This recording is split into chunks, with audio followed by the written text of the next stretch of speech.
Magandang araw. Good fortune and the MYGH of meritocracy. Bakit may mga taong nakatagpo ng tagumpay at ang iba ay hindi? Para sa ilan, naniniwala sila na ang tagumpay ay maiugnay lamang sa talento at pagsusumikap ng isang tao, gayunpaman, itinuturo ng iba na maraming tao ang may ganoong mga katangian, ngunit hindi kumikita ng malaki. Sa lumalabas, ang swerte ay may malaking papel sa ating mga tagumpay at kabiguan. Layunin ng may akda na si Robert Frank na ipaliwanag ang papel ng swerte at kung bakit minamaliit ng mayayaman ang kahalagahan nito. Sa katagalan, ang kawalan ng pagkilala na ito ay nakakasakit sa lahat. Nakikita mo, ang ating mundo ay higit na pinangungunahan ng winner-take-all na mga merkado, at ang mga pagkakataon sa pagkakataon, at mga unang bentahe ay kadalasang humahantong sa mas malaki, lumilikha ng napakalaking pagkakaiba sa kita. Mababawasan natin ang hindi pagkakapantay-pantay na dulot ng napakalaking swerte sa pamamagitan ng pagpapatibay ng mga simpleng patakaran na magpapalaya ng sapat na pera upang matulungan ang ekonomiya, magbigay ng abot-kayang pangangalagang pangkalusugan, labanan ang global warming, at mabawasan ang kahirapan. Habang nagbabasa ka, malalaman mo kung paano gumaganap ng malaking papel ang swerte sa ating buhay, kung bakit hinihikayat tayo ng lipunan na gumastos ng masyadong maraming pera, at kung paano mahihikayat tayo ng isang bagong sistema ng buwis na mag-ipon ng higit at gumastos ng mas kaunti. Panimula. Kapag iniisip mo ang mga matagumpay na tao tulad nina Steve Jobs, Elon Musk, at Bill Gates, malamang na naiisip mo ang mga taong nagkamal ng malaking kapalaran dahil sa kanilang talento at pagsusumikap. Ngunit ano ang ginawa nila na hindi mo magawa? Sa mga nakalipas na taon, natuklasan ng mga social scientists na maaaring hindi lamang talento at pagsusumikap ang makapagbibigay sa iyo sa tuktok. Sa halip, ang mga pagkakataong pangyayari ay may mas malaking papel sa mahahalagang resulta sa buhay kaysa sa naunang pinaniniwalaan. Ang terminong meritocracy ay likha noong 1958 ng British sociologist na si Michael Young sa kanyang satire na tinatawag na The Rise of Meritocracy. Nagtalo siya na ang paghikayat sa mga matagumpay na tao na ipatungkol ang kanilang tagumpay sa sarili nilang pagsisikap at kakayahan ay magiging isang sakuna.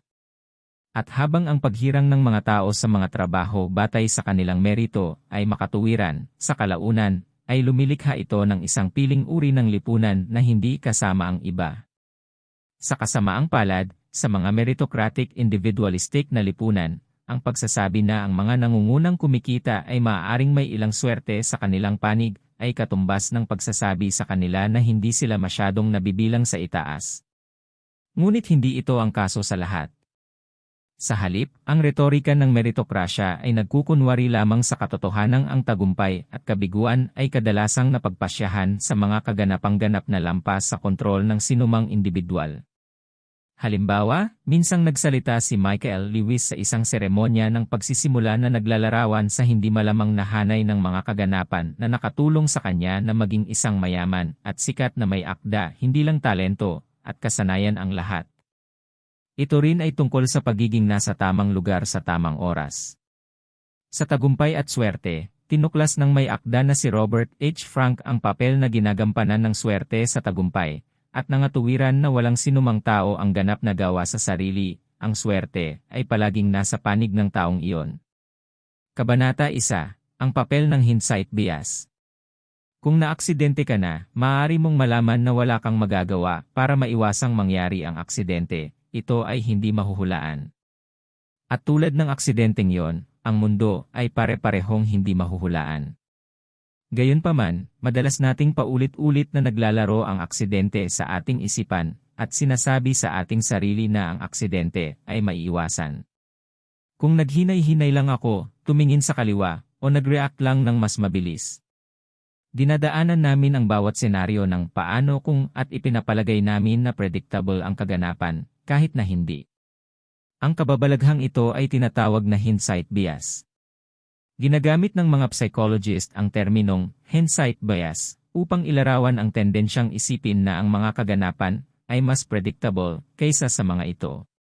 Halimbawa, noong huling bahagi ng 1940s, ang sosyologong si Paul Lazarsfeld ay naglabas ng mga resulta ng isang pag-aaral na natagpuan na ang mga sundalo ng World War ay mula sa mga kanayunan ay higit na mas mahusay sa pagharap sa mga pangangailangan ng buhay militar kung ihahambing sa kanilang mga katapat sa lungsod. At gaya ng inihula ni Lazarsfeld, ang mga taong nagbasa ng pag-aaral ay natagpuan ang mga resulta na hindi nakakagulat. Siyempre, ang nakakapanghinayang buhay na pinamumunuan ng mga taga-bukid na lalaki ay magiging mas handa sa kanila upang matiis ang mga kagipitan sa panahon ng digmaan. Ang nakakatawa, ang pag-aaral na ito ay isang kumpletong panloloko. Sa katunayan, natuklasan ng aktwal na pag-aaral na ang kabaligtaran ay totoo. Ang mga sundalo mula sa mga urban na lugar ay mas mahusay sa militar. Ang punto ay kapag sa tingin mo ay alam mo na kung ano ang nangyari, malamang na mag-imbento ka ng mga dahilan kung bakit ito nangyari. Bilang karagdagan sa trabaho ni Lazarsfeld, ang sosyologong si Duncan Watts ay nagtalo na ang hindsight bias ay gumagana upang isulong ang mga tao sa katanyagan at tagumpay. Ito ay maaaring mukhang hindi ka panipaniwala, ngunit tingnan natin ang pinakasikat na pagpipinta sa mundo, ang Mona Lisa. Noong 1911, ang pagpipinta ay ninakaw ng isang Italian maintenance worker sa Louvre, isang kaganapan na naging malawak na isinapubliko. Ang krimen ay nanatiling hindi nalutas hanggang ang magnanakaw, si Vincenzo Perugia, ay nagtangkang ibenta ang pagpipinta sa Uffizi Gallery sa Florence. Nagalit ang mga Pranses, ngunit pinuri ng mga Italyano si Perugia bilang isang makabayan na nais lamang na ibalik ang pagpipinta sa bahay. Sa totoo lang, hindi sinusubukan ni Perugia na gumawa ng ilang heroic act, gusto lang niyang tanggalin ang painting. Dahil sa internasyonal na pamamahayag, ang Mona Lisa ang naging unang gawa ng sining na nakamit ang katanyagan sa buong mundo. Kaya't habang ang pagpipinta ay tiyak na resulta ng isang mahuhusay na pintor, ito ay ang mga pagkakataong kaganapan ang tunay na mahalaga. Ang napakaswerteng nakapaligid sa desisyon ni Perugia na nakawin ang pagpipinta, at alisin lamang ito sa Italia ang nagtulak dito sa internasyonal na papuri at pagkilala. Chapter 2, We Live in a Winner-Takes-All Society. Bakit ang mga masisipag na tao na may katulad ng mga talento at pagsasanay ay kadalasang kumikita ng kapansin-pansing magkaibang kita? At bakit, masyadong, ang mga agwat sa kita na ito ay lumaki ng mas malaki sa mga nakalipas na dekada? Ngayon, nakatira tayo sa isang winner-take-all society kung saan ang mga nasa nangungunang 1% ay hindi nakarating doon sa simpleng swerte. Sa halip, ito ay ang kanilang pag-access sa kapital ng tao na naging higit na mahalaga kapag umabot ito sa tuktok. Halimbawa, ang mga maliliit na lokal na tindahan ay hindi na mabubuhay ngayon dahil sa kapansin-pansing pagbaba sa mga gastos sa pagpapadala. Noong nakaraan, mas mura ang pagbili sa lokal kumpara sa pagpapadala nito sa ibang lugar. Ngayon, gayunpaman, ang mga network ng transportasyon ay lumago sa buong mundo. Ibig sabihin, ang mga lokal na negosyo ay dapat na ngayong makipagkumpetensya sa pandaigdigang merkado. Ang internet ay pinalaki lamang ang problemang ito. Mahanap ng mga customer ang anumang gusto nila online at maipadala ito sa kanila sa loob lamang ng ilang araw. Nagbibigay daan ito sa malalaking negosyo na patuloy na umunlad, samantala, ang mas maliliit na lokal na negosyo ay nakikipaglaban upang manatiling nakalutang. Halimbawa, ang mga lokal na accountant ay nawalan ng tirahan sa dalawang alon. Una, sa pamamagitan ng mga prangkisa na serbisyo tulad ng H&R Block at pagkatapos ay sa pamamagitan ng software ng buwis na magagamit ng masa. Higit pa rito, ang winner-take-all market ay nangangahulugan na ang mga reward ay lubos na nakatutok sa mga kamay ng ilan sa itaas. Ito ay totoo lalo na sa entertainment at industriya ng musika. Ngayon, parang hindi mabilang na pera ang mga sikat na artista. Ngunit ano ang pinagkaiba nila sa kanilang pinakamalapit na karibal na kumikita ng mas maliit? Ang mga nangungunang nagbebenta ngayon ay nagiging mas sikat dahil sa teknolohiya. Halimbawa, ang mga tao ngayon ay may mas kaunting oras at lakas upang suriin ang mga milyong plus na alok ng musika sa Apple's Music Store. Sa makatuwid, ang karamihan sa mga tao ay tumutuon lamang sa pinakasikat na mga entry sa bawat kategorya.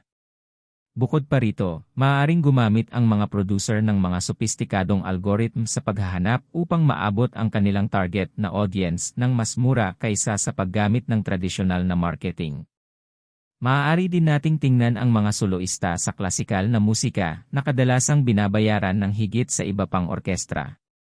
Ang malawak na agwat na ito ay lumalaki lamang dahil ang mga mahilig sa opera ngayon ay nais lamang marinig ang mga pinakakilalang mga awit na gumanap. At sa mga teknolohiya ng pag-record sa ngayon, ang pangangailangan para sa mga klasikal na mga awit ay lumiliit. Halimbawa, sinabi ng author na si Robert Frank na, karamihan sa mga tao ngayon ay mahihirapang pangalanan ang higit sa 3 tenor. Iyon ay dahil ang merkado ay hindi na nangangailangan ng higit sa 1 dakot ng mga tenor. Bagamat tila ang merkado ang tanging may pananagutan sa pagbibigay ng pabuya sa mga entertainer, at malalaking negosyo na ito rin ay napakaswerte. Kabanata 3, ang papel ng swerte. Ang Reddit, isang online na forum, ay minsang nagtanong sa mga mambabasa nito ng isang simpleng tanong, ano ang pinaka-imposibleng estatistika na nangyari sa iyo? Isang tao ang muling nagkwento noong nasa kalagitnaan siya ng paggawa ng omelete, at sinagot ang kanyang pinto habang may hawak na itlog. Nagkataong kapitbahay niya ang nasa pintuan na nagtatanong kung pwede siyang humiram ng itlog. Ang hitsura ng pagkalito sa kanyang mukha nang gumawa siya ng isa sa lugar ay natugma lamang ng sa kanya. Kinuha niya yon at umalis nang walang sabi-sabi. Ang posibilidad ng isang bagay na tulad nito ay talagang malayo, kung kaya't kakaunti sa atin ang makakaranas ng partikular na hanay ng mga kaganapang ito. Ngunit sa kabuuan, ang posibilidad na mangyari ang kadena ng kaganapang iyon ay hindi gaanong maliit. Sa Estados Unidos lamang mayroong daan-daang milyong mga nasa hustong gulang at sa makatuwid ay daan-daang milyong oras ng almusal bawat araw. Hayaang lumipas ang 20 taon at mayroon tayong higit sa 1 trilyong oras ng almusal kung saan ang mga pangyayaring inilarawan ay maaaring nangyari sa isang tao. Karamihan sa mga bagay na nararanasan natin sa buhay ay resulta ng masalimuot na kombinasyon ng mga pangyayari, at nararanasan natin ang milyon-milyong pangyayari sa buong buhay natin. Sa makatuwiran lamang na ang ilan sa mga kaganapang ito ay tila hindi malamang.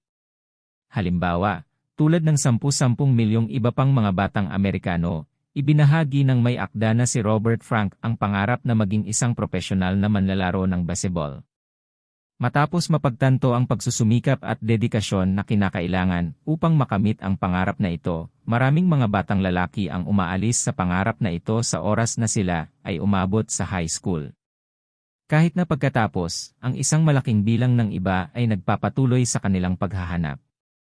Ayon sa High School Baseball Web, mayroong higit sa 450,000 mga manlalaro sa halos 15,000 mga koponan. Sa higit sa 140,000 na karapat-dapat para sa profesional na baseball draft, 1,500 lamang ang pinipili bawat taon. Higit pa rito, mayroon lamang 30 Major League Baseball team, bawat isa ay may 25-player roster. Sa estatistika, karamihan sa 1,500 na yon ay hindi kailanman maglalaro ng isang inning. At ito ay mga kaganapan sa pagkakataon na tumutukoy sa tagumpay sa mga kompetisyon. Iyon ay dahil ang pagkapanalo sa isang kompetisyon na may malaking bilang ng mga kalahok ay nangangailangan na halos lahat ay maayos. At iyon, sa turn, ay nangangahulugan na kahit na ang swerte ay binibilang lamang sa isang maliit na bahagi ng pangkalahatang pagganap, bihira ang isang nagwagi na hindi masyadong maswerte. Halimbawa, ang direksyon ng hangin ay may malaking papel sa mga kaganapan sa track at field. 7 sa 8 world record holders sa 100-meter dash, ang isa-0 meter hurdles, 100 meters para sa kababaihan, long jump, at triple jump ay maswerteng nagkaroon ng tailwind sa likod nila nang itakda ang mga record na yon. Bagamat hindi natin gustong kilalanin ito, ang swerte ay may mahalagang papel sa ating tagumpay at kabiguan ng mga kaganapan. Sa katunayan, ito ay maaaring mga hulugan ng pagkakaiba sa pagitan ng pagkapanalo at pagkatalo sa ilang mga kompetisyon. Kabanata 4, ang mga tungkulin ng mga buwis.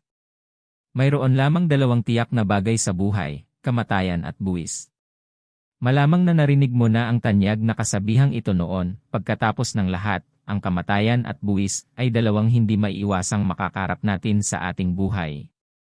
Kinatatakutan ng maraming tao ang pareho, at ang pagkakamali ng maraming mayayamang tao tungkol sa mga buwis, ay ang mas mataas na buwis ay magpapahirap sa pagbili ng gusto nila. Bukod pa rito, naniniwala sila na ang mas mataas na buwis ay makakaapekto sa kanilang kapangyarihan sa pagbili, ngunit ang ekonomiya ay hindi masyadong gumagana sa ganoong paraan. Kung magtataas ng buwis ang gobyerno, tataas din ang buwis ng ibang tao, ibig sabihin, ang iyong kapangyarihan sa pagbili ay nananatiling pareho. Sigurado kung mawawalan ka ng trabaho, tiyak na bababa ang iyong kapangyarihan sa pagbili, ngunit kapag bumaba ang kita ng lahat ng sabay-sabay, hindi maaapektuhan ang kamag-anak na kapangyarihan sa pagbili. Hindi lamang nabigo ang mga mayayaman na pahalagahan ang pagkakaiba sa pagitan ng pagbaba ng kita sa kabuuan, ngunit minamaliit din nila ang kahalagahan ng swerte. Nakikita mo, kapag ang mga matatalino, masisipag na tao ay umabot sa tuktok, natural lamang sa kanila na i-credit ang kanilang tagumpay sa talento at pagsusumikap na mag-isa. Bilang resulta, nararamdaman nilang mas may karapatan silang panatilihin ang malaking bahagi ng kita na kanilang kinita, at pakiramdam nila na ang pagbubuwis ay katumbas ng pagnanakaw. Gayunpaman, ang isang bansa na walang ipinag-uutos na pagbubuwis ay isang lubhang hindi matatag.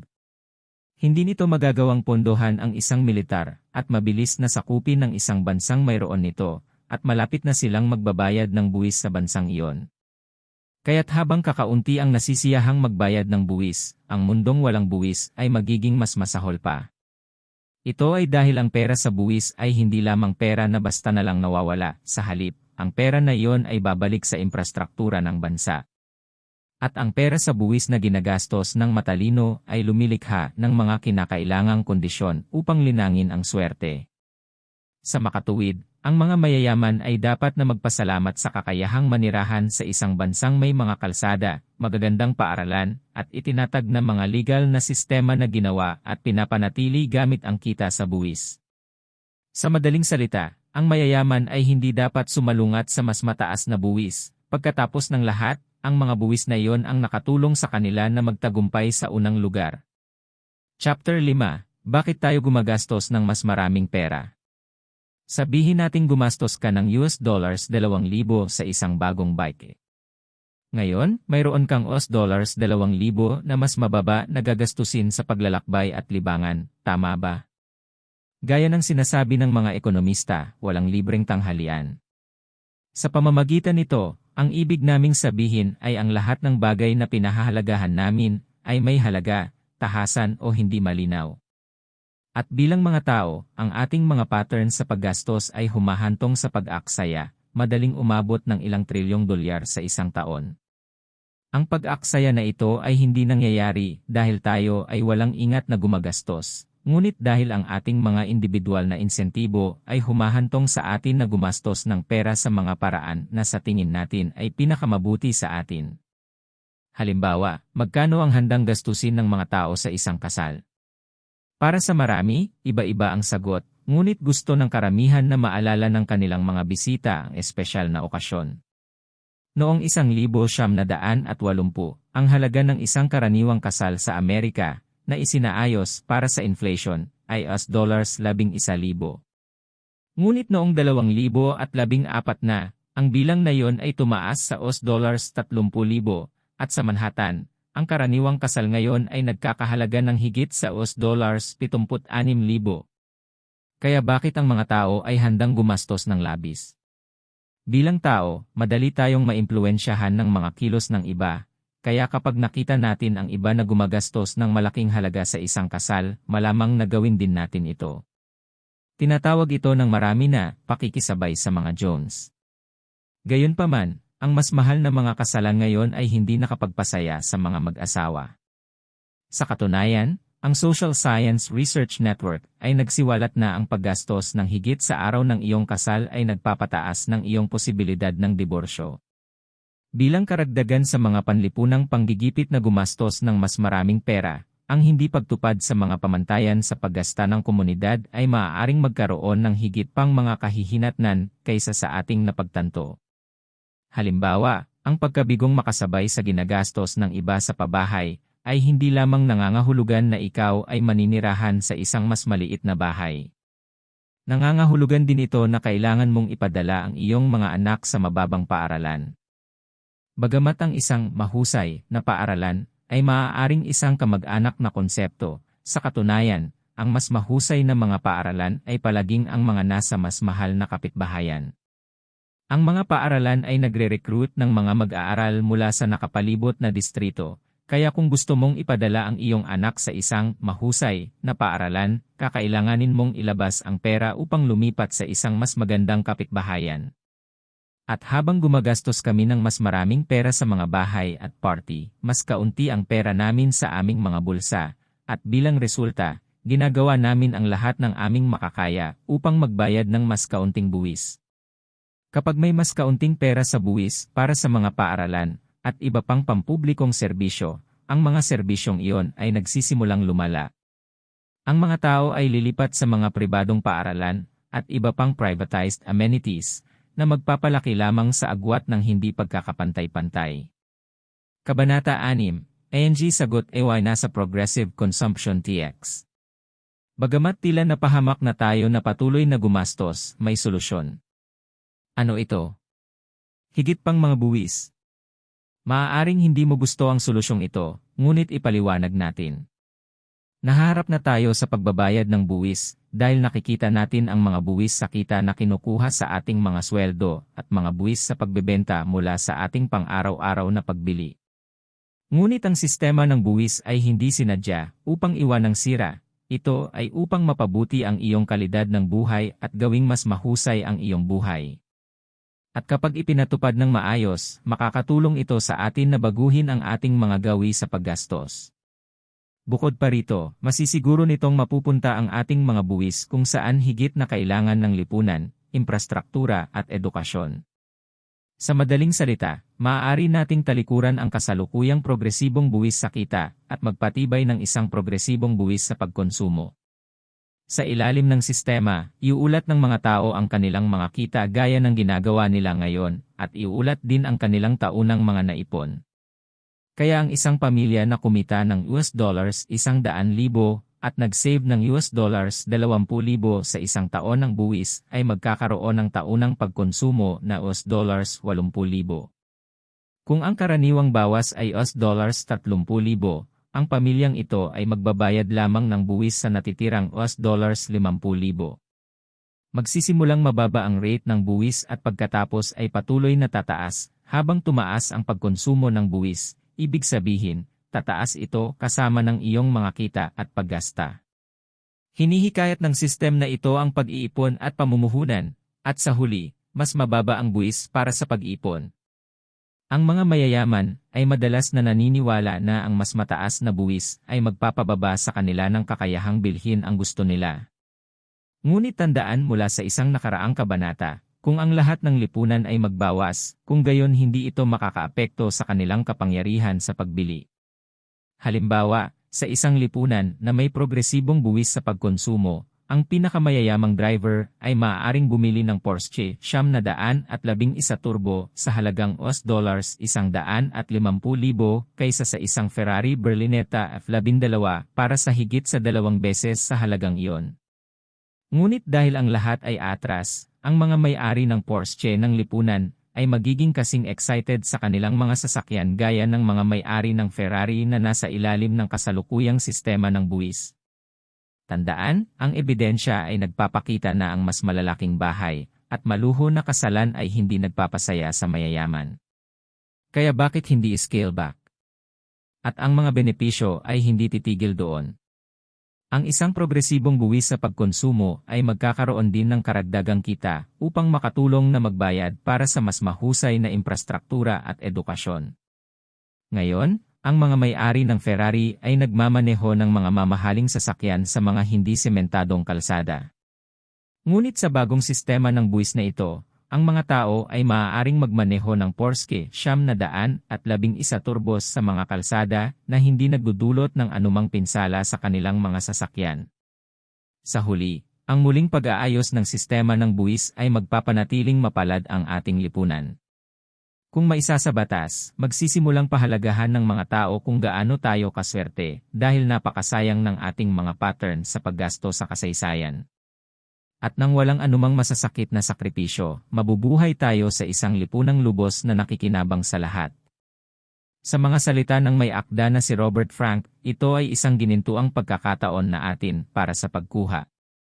Kabanata 7, Panghuling Buod.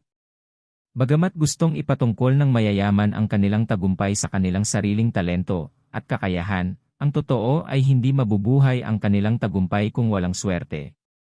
Kapag nakarinig tayo ng magagandang kwento ng tagumpay sa palakasan, mundo ng negosyo, at maging sa sining, nakikita natin na walang sinuman ang nakagawa nito ng mag-isa. Sa halip, ang swerte ay nasa kanilang panig din. At kung tayo ay bumaling sa isang progresibong sistema ng buwis sa pagkonsumo, maaari nating panatilihin ang swerteng iyon sa ating panig. Sa ating kasalukuyang sistema, mahirap ipagwalang bahala ang hindi maayos na pag-aalaga ng mga kalsada, ang mga pagkabigo ng sistema ng pampublikong paaralan upang makagawa ng mga kwalipikadong manggagawa na parehong nakakaapekto rin sa mga mayayaman. Ang bagong sistema ay kapwa makikinabang sa lahat sa pamamagitan ng pagbibigay ng pagpopondo para sa mas mahuhusay na paaralan at iba pang sistemang pinupondohan ng publiko. Kung tutuusin, ang mga institusyong ito ang nagpapanatili sa atin ng swerte at nagpapanatiling matagumpay sa ating lipunan. Maraming salamat po sa pakikinig. Please subscribe.